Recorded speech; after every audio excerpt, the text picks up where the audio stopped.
नमस्कार, आप देख रहे हैं हल्ला बोल टीवी। मैं हूं दीपक शर्मा और बड़ी खबर आ रही है।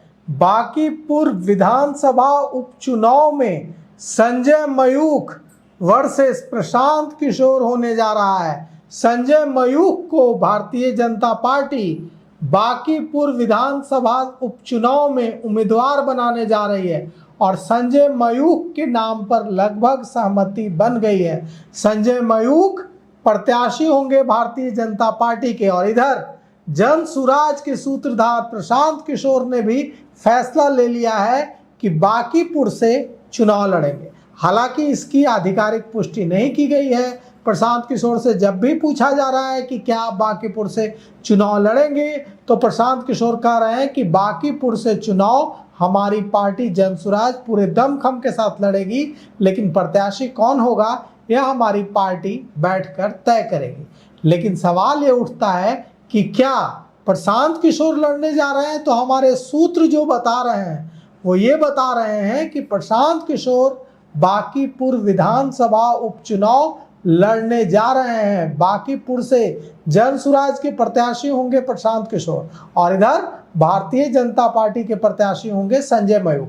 देखिए, कायस्थ जाति से कोई भी विधायक भारतीय जनता पार्टी का नहीं है। नितिन नवीन एकमात्र विधायक थे, उन्हें राष्ट्रीय अध्यक्ष बना दिया गया, राज्यसभा सांसद बना दिया गया और उन्होंने इस्तीफा दे दिया। अब बिहार विधानसभा में भारतीय जनता पार्टी के पास कायस्थ विधायकों की संख्या 0 है। इसलिए इतना तो तय है कि बांकीपुर से जो भी प्रत्याशी होगा वो कायस्थ ही होगा। कुछ लोग कह रहे हैं, तरह तरह के नाम चला रहे हैं, कोई पवन सिंह का नाम चला रहा है, कोई किसी और का नाम चला रहा है, लेकिन हम आपको बता रहे हैं कि लिख लीजिए, लिख कर रख लीजिए कि बांकीपुर से जो प्रत्याशी होगा भारतीय जनता पार्टी का वो कायस्थ ही होगा और इसकी पूरी संभावना है। हो सकता है कि संजय मयूख की जगह कोई और भी उतार दिया जाए, लेकिन अब तक संजय मयूख रेस में सबसे आगे चल रहे हैं। लेकिन प्रत्याशी कायस्थ से ही होगा। संजय मयूख रेस में कायस्थों के जिन नामों पर विचार चल रहा है भारतीय जनता पार्टी में, उसमें एमएलसी संजय मयूख सबसे आगे चल रहा है। मतलब भारतीय जनता पार्टी अगर वहां प्रत्याशी के रूप में संजय मयूख को उतारती है तो किसका किसका आमना सामना होगा? संजय मयूख और वर्सेस प्रशांत किशोर, प्रशांत किशोर वर्सेस संजय मयूख होगा और मुकाबला कितना रोचक हो जाएगा।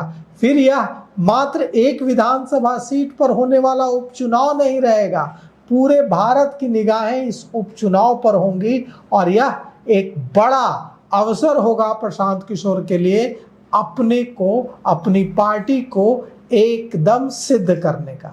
अगर आंख बंद कीजिए और सोचिए, अगर प्रशांत किशोर यहां से जीत जाते हैं तो क्या होगा? यह नितिन नवीन की सीट है, यह भारतीय जनता पार्टी के राष्ट्रीय अध्यक्ष की सीट है। अगर यहां भारतीय जनता पार्टी हार जाती है और प्रशांत किशोर जीत जाते हैं तो यह बिहार की खबर नहीं होगी, यह नेशनल खबर नहीं होगी, यह अंतरराष्ट्रीय खबर हो जाएगी कि दुनिया की सबसे बड़ी पार्टी भारतीय जनता पार्टी के राष्ट्रीय अध्यक्ष के इस्तीफे से खाली हुई सीट भारतीय जनता पार्टी हार गई और प्रशांत किशोर ने अगर यहां से उतरने का मन बना लिया है तो यह मुकाबला कांटे का होगा।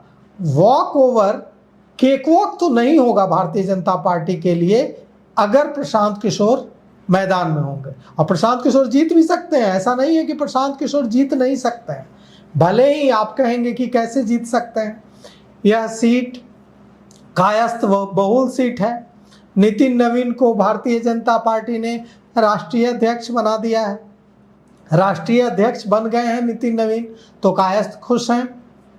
लेकिन यहाँ एंटी इनकम्बेंसी है बांकीपुर में और बांकीपुर में अगर नितिन नवीन के परिवार से कोई लड़ता, उनकी पत्नी लड़ती तो बात दूसरी होती। लेकिन भारतीय जनता पार्टी ने बिल्कुल एकदम साफ कर दिया है कि नितिन नवीन के परिवार से किसी को टिकट नहीं मिलेगा। उनकी पत्नी नहीं लड़ेंगी, उनके परिवार से कोई नहीं लड़ेगा। कायस्थ जाति के किसी काबिल उम्मीदवार को भारतीय जनता पार्टी वहां से उतारेगी, जिसमें संजय मयूख का नाम सबसे आगे चल रहा है। ऐसे में संजय मयूख का नाम सबसे आगे चल रहा है, तो संजय मयूख अगर वहां से प्रत्याशी होते हैं और प्रशांत किशोर प्रत्याशी होते हैं तो मामला बहुत दिलचस्प लड़ाई का हो जाएगा। अभी जो चुनाव हुआ 2025 में बिहार विधानसभा चुनाव, इसमें बांकीपुर में क्या स्थिति रही? बांकीपुर की अगर बांकीपुर के डेटा की बात करें तो बांकीपुर विधानसभा क्षेत्र में नितिन नवीन ने जीत हासिल की। उन्हें 98,299 वोट मिले। राजद की रेखा कुमारी को 46,336 वोट मिले और जन सुराज पार्टी की वंदना कुमारी को 7,717 वोट हासिल हुए। वोटों के हिसाब से आप देखेंगे तो 4.5% के आसपास वोट मिले जन सुराज की कैंडिडेट वंदना कुमारी को। लेकिन ये वंदना कुमारी जब लड़ी तब 7,717 वोट मिले, 4.5% वोट मिला। लेकिन अगर प्रशांत किशोर लड़ जाएंगे तो कुछ भी हो सकता है और परिणाम कुछ भी निकल कर आ सकता है। बांकीपुर विधानसभा क्षेत्र से नितिन नवीन 5 बार जीत हासिल कर चुके हैं। 2006 उपचुनाव में, 2010, 2015, 2020 और 2025 5 बार जीतकर आए हैं नितिन नवीन बांकीपुर विधानसभा क्षेत्र से। लेकिन अगर बांकीपुर विधानसभा क्षेत्र में आप जाकर वहां के लोगों से पूछेंगे तो आपको पता चलेगा कि एंटी इनकम्बेंसी कितनी है। लोग दे देते हैं वोट भारतीय जनता पार्टी के नाम पर, नितिन नवीन के साफ सुथरे चेहरे के नाम पर, लेकिन बांकीपुर में नाराजगी नहीं है। बांकीपुर में बहुत विकास हुआ है, बांकीपुर में हालात बहुत अच्छे हैं, ऐसा है नहीं। बांकीपुर में लोग परेशान हैं।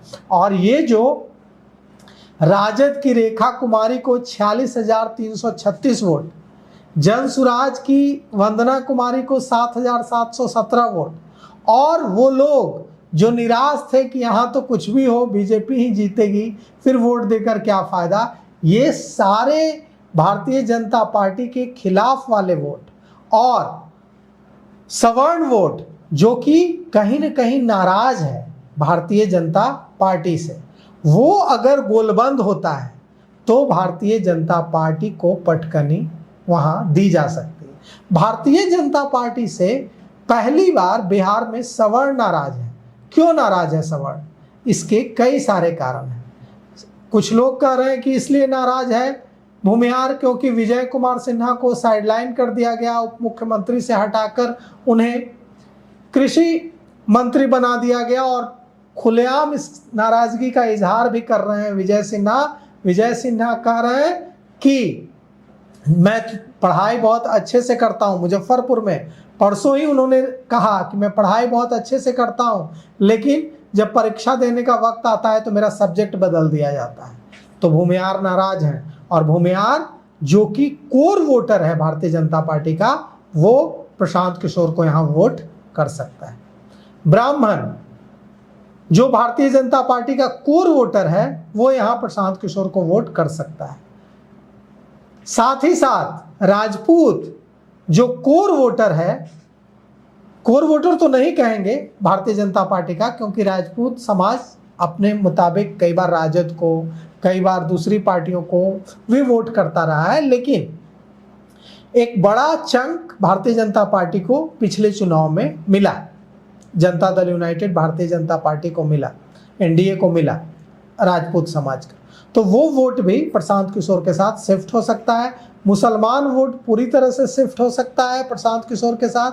अगर मुसलमानों को लगेगा कि प्रशांत किशोर फाइट में है तो एक एक मुसलमान वोट, एक एक अल्पसंख्यक वोट प्रशांत किशोर को मिल जाएगा। तो कुल मिलाकर के ये सारी चीजें, मतलब पूरा सवर्ण वोट, पूरा मुसलमान वोट मिलाकर प्रशांत कायस्थ को छोड़ दे तो पूरा सवर्ण वोट प्रशांत किशोर को वहां मिल सकता है, पूरा मुसलमान वोट प्रशांत किशोर को मिल सकता है।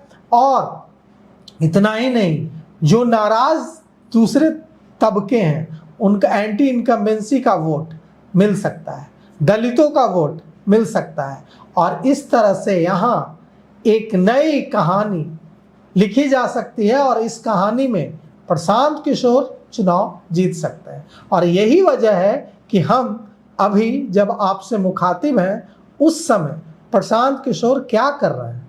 प्रशांत किशोर मीटिंग कर रहे हैं। कहाँ, किन लोगों के साथ मीटिंग कर रहे हैं?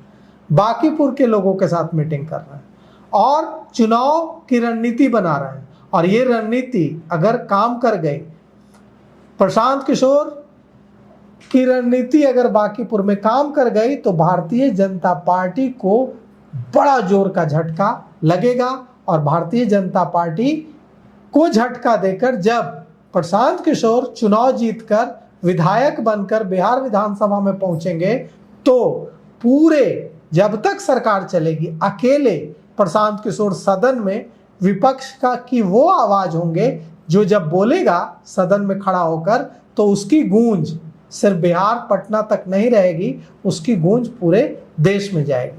तो बड़ा कुछ बिहार की राजनीति में बांकीपुर विधानसभा उपचुनाव के जरिए होने जा रहा है। तो देखिए आगे क्या होता है।